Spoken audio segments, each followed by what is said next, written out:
Je suis Dominique, gérante de société, et j'ai souscrit à un contrat prévoyance chez Malakoff Humanis. Grâce à mon espace client, je réalise facilement mes déclarations d'arrêt de travail, d'invalidité et de décès. Je souhaite déclarer l'arrêt maladie de mon salarié Jean-François. Avant de me lancer, je vérifie mes garanties pour savoir comment mon salarié sera indemnisé. Je prépare également les informations nécessaires aux déclarations que je souhaite effectuer.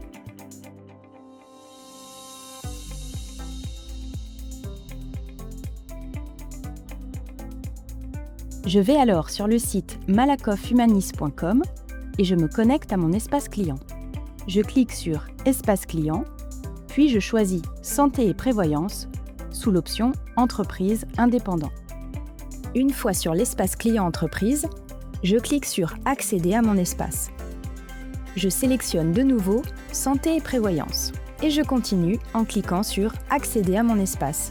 Enfin, j'entre mon adresse email et mon mot de passe pour me connecter. Je peux mettre cette page en favori pour un accès simplifié la prochaine fois. Si je gère plusieurs entreprises, je sélectionne dans la liste celle pour laquelle je souhaite effectuer des démarches ou suivre des dossiers. J'arrive sur le tableau de bord de mon espace. En fonction des contrats de mon entreprise, santé, prévoyance ou les deux, différents menus s'affichent sur mon tableau de bord. Et quels que soient ces derniers, j'aurai toujours accès aux consultations de mes cotisations. Pour déclarer un arrêt de travail, j'utilise le raccourci sur mon tableau de bord où je vais dans le menu Prévoyance et je choisis « Déclarer un arrêt de travail ». Une fois dans le menu Arrêt de travail, je visualise les différentes étapes à suivre, comprenant les informations sur le salarié, les détails de l'arrêt de travail, les données salariales, ainsi que des informations complémentaires. Je peux aussi télécharger un guide pour m'assister dans la déclaration d'arrêt de travail de mon salarié. Pour retrouver le salarié concerné, je renseigne son nom ou prénom dans la zone « Rechercher ». S'il n'est pas dans la liste, je clique sur « Déclarer un arrêt de travail » dans la bannière bleue. Je saisis alors l'ensemble des informations de mon salarié. Si le salarié figure bien dans la liste, je le sélectionne en cliquant sur « Déclarer un arrêt de travail ». L'essentiel de ces informations est déjà pré-rempli.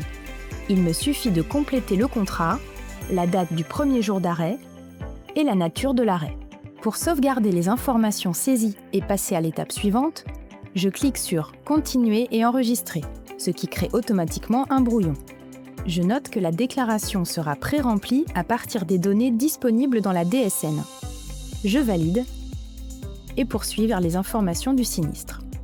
Je complète les informations sur l'arrêt de travail en lui-même.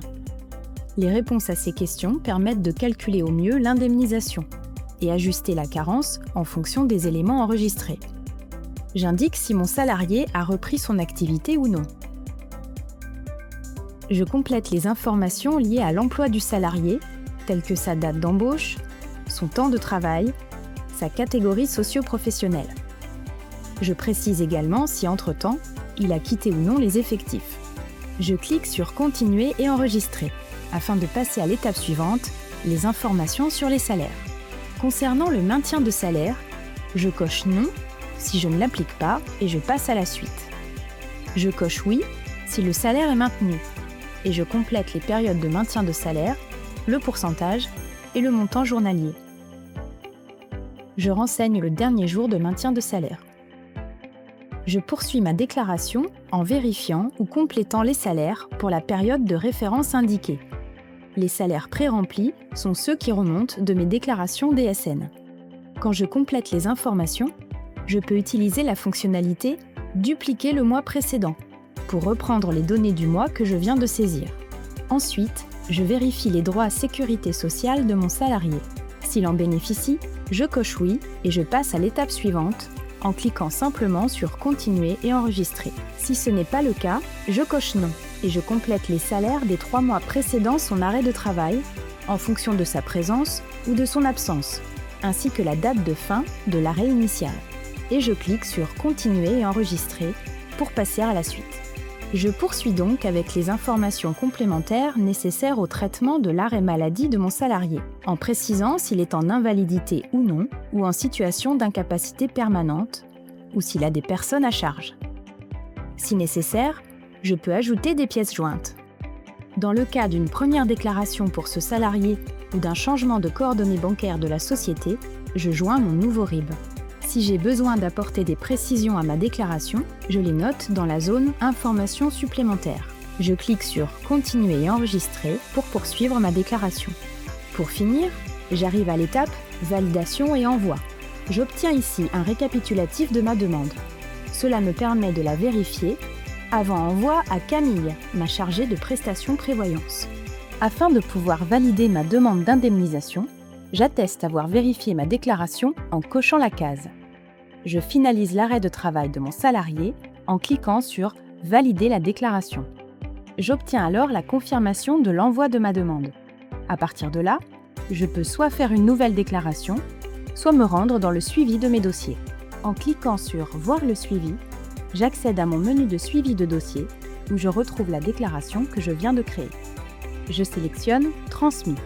Ensuite, je recherche le dossier du salarié concerné, je clique sur « Consulter et gérer » et je télécharge enfin le récapitulatif de la demande en PDF.